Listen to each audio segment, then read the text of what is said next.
Blessed is the one who reads aloud the words of this prophecy, and blessed are those who hear it and take to heart what is written in it, because the time is near.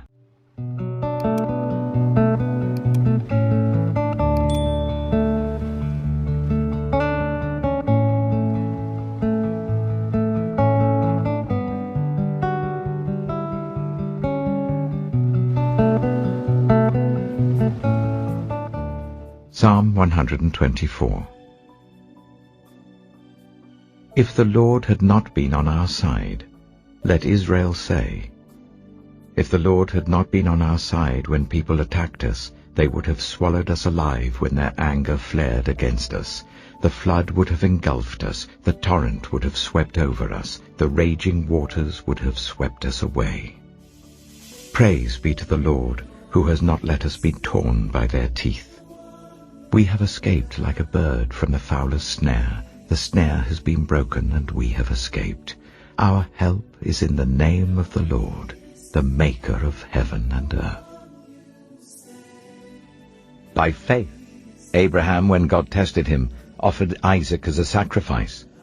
He who had embraced the promises was about to sacrifice his one and only son, even though God had said to him, "It is through Isaac that your offspring will be reckoned." Abraham reasoned that God could even raise the dead, and so, in a manner of speaking, he did receive Isaac back from death. By faith, Isaac blessed Jacob and Esau in regard to their future. By faith, Jacob, when he was dying, blessed each of Joseph's sons and worshipped as he leaned on the top of his staff. By faith, Joseph, when his end was near, spoke about the exodus of the Israelites from Egypt and gave instructions concerning the burial of his bones. By faith, Moses' parents hid him for 3 months after he was born, because they saw he was no ordinary child, and they were not afraid of the king's edict. By faith, Moses, when he had grown up, refused to be known as the son of Pharaoh's daughter. He chose to be ill-treated along with the people of God, rather than to enjoy the fleeting pleasures of sin. He regarded disgrace for the sake of Christ as of greater value than the treasures of Egypt, because he was looking ahead to his reward. By faith he left Egypt, not fearing the king's anger. He persevered because he saw him who is invisible. By faith he kept the Passover and the application of blood, so that the destroyer of the firstborn would not touch the firstborn of Israel. By faith the people passed through the Red Sea as on dry land, but when the Egyptians tried to do so, they were drowned.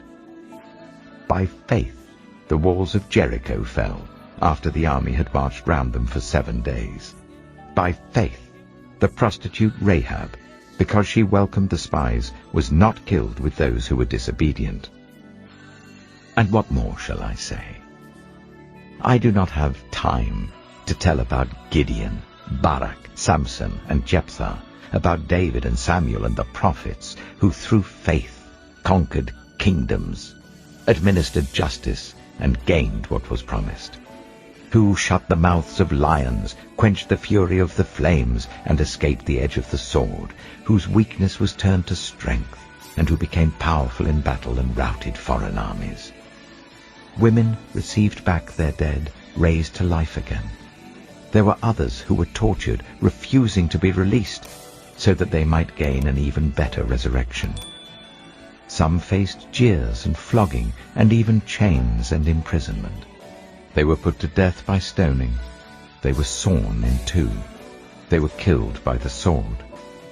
They went about in sheepskins and goatskins, destitute, persecuted and ill-treated. The world was not worthy of them. They wandered in deserts and mountains, living in caves and in holes in the ground. These were all commended for their faith, yet none of them received what had been promised, since God had planned something better for us, so that only together with us would they be made perfect. Ezekiel chapter 24. In the 9th year, in the 10th month, on the 10th day, the word of the Lord came to me. Son of man, record this date, this very date, because the king of Babylon has laid siege to Jerusalem this very day. Tell this rebellious people a parable, and say to them, this is what the sovereign Lord says. Put on the cooking pot. Put it on and pour water into it. Put into it the pieces of meat, all the choice pieces, the leg and the shoulder. Fill it with the best of these bones. Take the pick of the flock. Pile wood beneath it for the bones. Bring it to the boil and cook the bones in it. For this is what the sovereign Lord says. Woe to the city of bloodshed, to the pot now encrusted, whose deposit will not go away. Take the meat out piece by piece, in whatever order it comes. For the blood she shed is in her midst. She poured it on the bare rock. She did not pour it on the ground where the dust would cover it. To stir up wrath and take revenge, I put her blood on the bare rock, so that it would not be covered. Therefore this is what the sovereign Lord says. Woe to the city of bloodshed. I too will pile the wood high. So heap on the wood and kindle the fire. Cook the meat well, mixing in the spices, and let the bones be charred. Then set the empty pot on the coals, till it becomes hot and its copper glows, so that its impurities may be melted and its deposit burned away. It has frustrated all efforts. Its heavy deposit has not been removed, not even by fire. Now your impurity is lewdness. Because I tried to cleanse you, but you would not be cleansed from your impurity, you will not be clean again until my wrath against you has subsided. I, the Lord, have spoken. The time has come for me to act.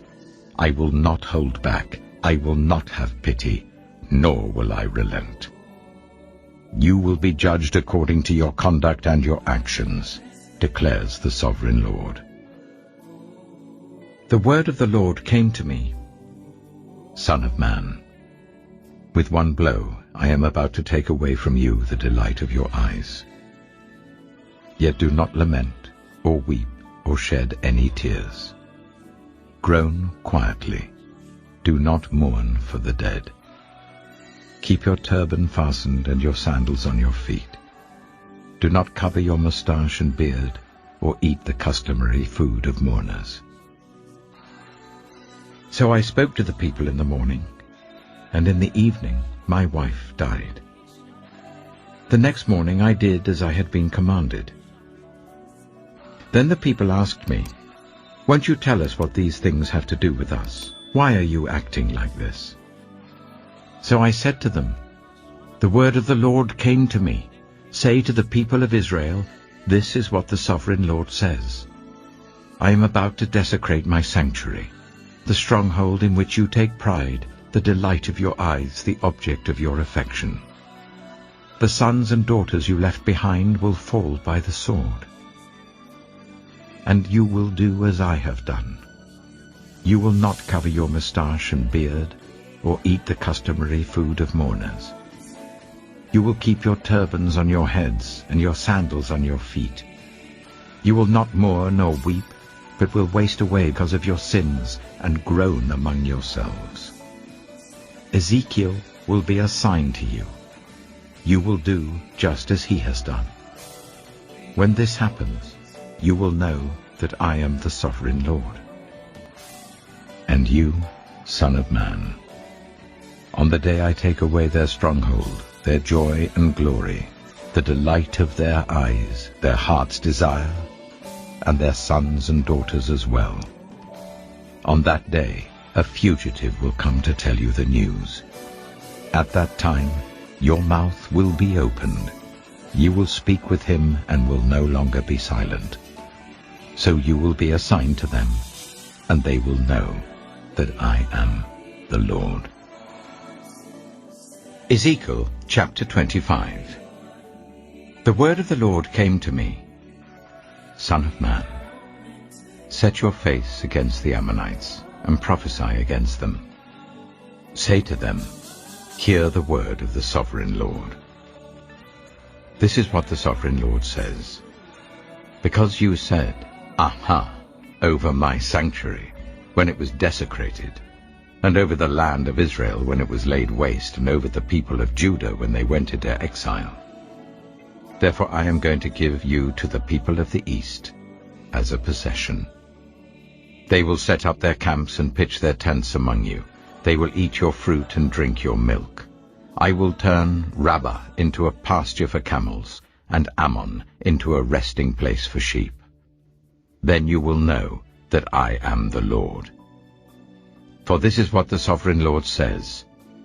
Because you have clapped your hands and stamped your feet, rejoicing with all the malice of your heart against the land of Israel, therefore I will stretch out my hand against you, and give you as plunder to the nations.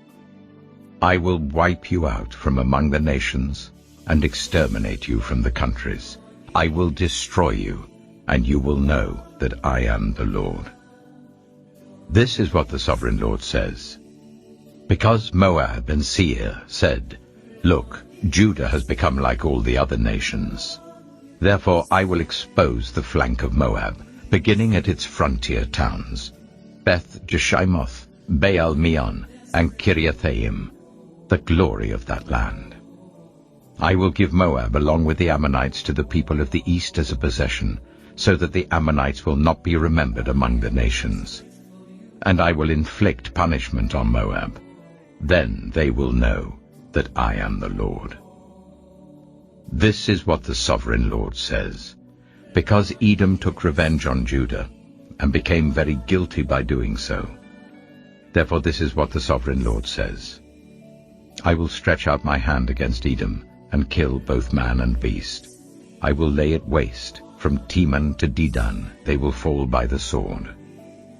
I will take vengeance on Edom by the hand of my people Israel, and they will deal with Edom in accordance with my anger and my wrath. They will know my vengeance, declares the sovereign Lord. This is what the sovereign Lord says. Because the Philistines acted in vengeance, and took revenge with malice in their hearts, and with ancient hostility sought to destroy Judah, therefore this is what the sovereign Lord says. I am about to stretch out my hand against the Philistines. I will wipe out the Kerethites, and destroy those remaining along the coast. I will carry out great vengeance on them, and punish them in my wrath. Then they will know that I am the Lord, when I take vengeance on them.